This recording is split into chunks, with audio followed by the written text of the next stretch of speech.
Arestado ang isang lalaki sa Caloocan City matapos mabaril ng sumpak at mapatay ang isang security guard. Ang paliwanag po ng suspect, ibang tao raw ang kanyang target at aksidente lang daw na tinamaan ng gwardya.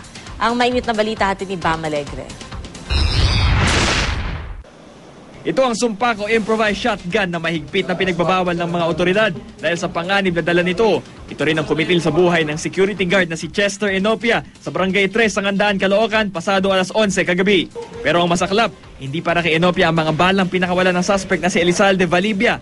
Pag-amin ng suspect ang nakaaway sa sakla na nakilala lamang sa pangalang Nelson ang kanya talagang target. Binarilo yung kaaway niya at tinamaan ibang tao.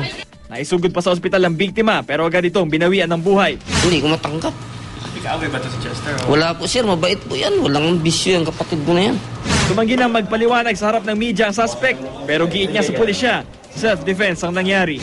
Medyo magulo pa ako isip ko, hindi ko pa alam kasi hindi ko naman po alam pangyayari na wala po alam dyan. Dahil nga lang po ng bugado ako magsasalita na lang po. Posibleng maharap sa reklamong murder si Valibia. Bam Alegre, GMA News.